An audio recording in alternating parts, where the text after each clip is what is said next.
Assalamualaikum warahmatullahi wabarakatuh. Perkenalkan, nama saya Nur Afifah dari Prodi Pendidikan Vokasional Teknik Pertanian semester 2, Fakultas Keguruan dan Ilmu Pendidikan, Universitas Muhammadiyah Sidrap, pada mata kuliah Anti Korupsi. Pada kesempatan ini saya akan membawakan beberapa topik pembahasan. Yang pertama, upaya pencegahan korupsi. Yang kedua, gerakan kerjasama dan instrumen internasional pencegahan korupsi. Yang ketiga, tindak pidana korupsi dalam peraturan perundang-undangan di Indonesia. Baiklah, langsung saja kita masuk ke topik pembahasan yang pertama. Upaya penanggulangan kejahatan dengan hukum pidana. Kebijakan penanggulangan kejahatan atau yang biasa dikenal dengan istilah politik kriminal atau criminal policy oleh G. Peter Hoff-Nagels dibedakan sebagai berikut. 1. Kebijakan penerapan hukum pidana, criminal law application. 2. Kebijakan pencegahan tanpa hukum pidana, prevention without punishment. Ketiga, kebijakan untuk mempengaruhi pandangan masyarakat mengenai kejahatan dan pemidanaan lewat mass media, influencing view of society on crime and punishment, atau massa media, atau media lainnya seperti penyuluhan, pendidikan, dan lain-lain. Melihat pembedaan tersebut, secara garis besar, upaya penanggulangan kejahatan dapat dibagi menjadi dua, yakni melalui jalur penal dengan menggunakan hukum pidana dan melalui jalur non-penal, diselesaikan di luar hukum pidana dengan sarana-sarana non-penal. Sasaran dari upaya penanggulangan kejahatan melalui jalur non-penal adalah menangani faktor-faktor kondusif penyebab terjadinya kejahatan, dalam hal ini korupsi, yakni berpusat pada masalah-masalah atau kondisi-kondisi baik politik, ekonomi, maupun sosial yang secara langsung atau tidak langsung dapat menimbulkan atau menumbuh-suburkan kejahatan. Upaya yang kedua adalah upaya penal dengan memanggil atau menggunakan hukum pidana atau dengan menghukum atau memberi pidana atau memberikan penderitaan atau nestapa bagi pelaku korupsi. Berbagai strategi dan atau upaya pemberantasan korupsi. 1. Pembentukan lembaga anti korupsi. 2. Pencegahan korupsi di sektor publik. 3. Pencegahan sosial dan pemberdayaan sosial. 4. Pengembangan dan pembuatan berbagai instrumen hukum yang mendukung pencegahan dan pemberantasan korupsi. 5. Monitoring dan evaluasi. 6. Kerjasama internasional. Topik kedua, gerakan kerjasama dan instrumen internasional pencegahan korupsi. Korupsi adalah salah satu masalah dan tantangan besar yang dihadapi oleh masyarakat internasional pada saat ini. Korupsi tidak hanya mengancam pemenuhan hak-hak dasar manusia dan menyebabkan macetnya demokrasi dan proses demokratisasi, namun juga mengancam pemenuhan hak asasi manusia, merusak lingkungan hidup, menghambat pembangunan, dan meningkatkan angka kemiskinan jutaan orang di seluruh dunia. Gerakan organisasi internasional. 1. Perserikatan Bangsa-Bangsa United Nations. 2. Bank Dunia World Bank. 3. OECD Organization for Economic Cooperation and Development. 4. Masyarakat Uni Eropa.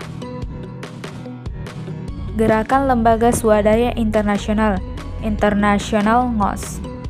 1. Transparency International. Transparency International adalah sebuah organisasi internasional non-pemerintah yang memantau atau mempublikasikan hasil penelitian mengenai korupsi yang dilakukan oleh korporasi dan korupsi politik di tingkat internasional. Yang kedua, TIRI atau Working Integrity World adalah sebuah organisasi independen internasional non-pemerintah yang memiliki hak office di London, United Kingdom, dan memiliki kantor perwakilan di beberapa negara termasuk Jakarta. Instrumen internasional pencegahan korupsi. 1. United Nations Convention Against Corruption. Salah satu Instrumen internasional yang sangat penting dalam rangka pencegahan dan pemberantasan korupsi adalah United Nations Convention Against Corruption yang telah ditandatangani oleh lebih dari 140 orang.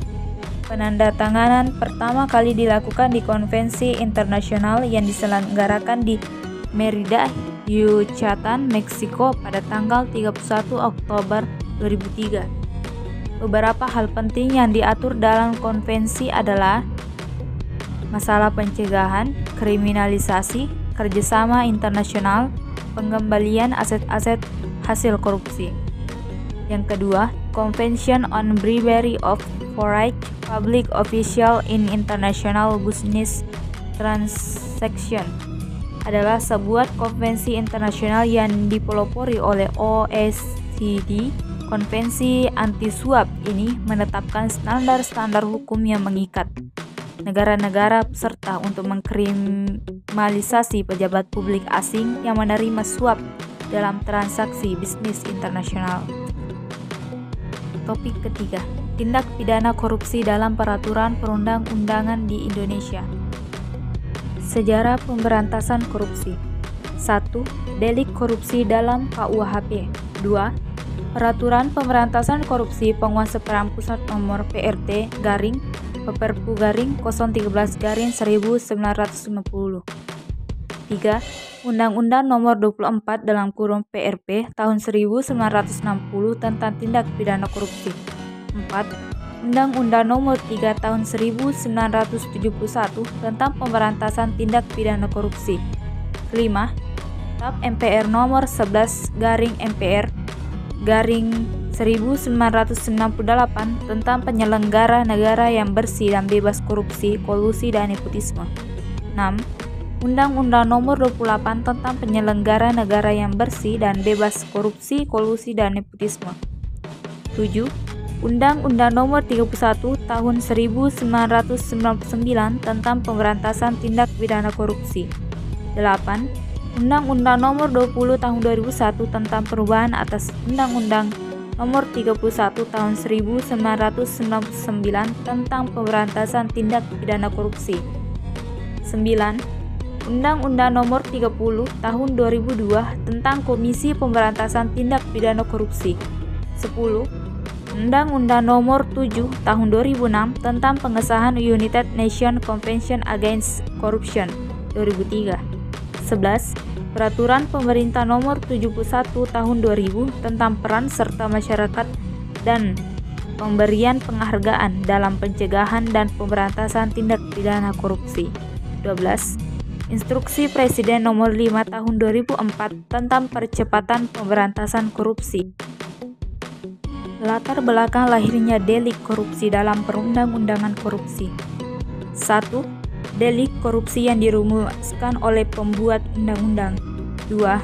Delik korupsi yang diambil dari KUHP. Delik mana dapat kita bagi menjadi dua bagian, yaitu delik korupsi yang ditarik secara mutlak dari KUHP, delik korupsi yang ditarik tidak secara mutlak dari KUHP. Baiklah, itulah tadi pembahasan dari ketiga topik yang sempat saya bawakan. Wassalamualaikum warahmatullahi wabarakatuh.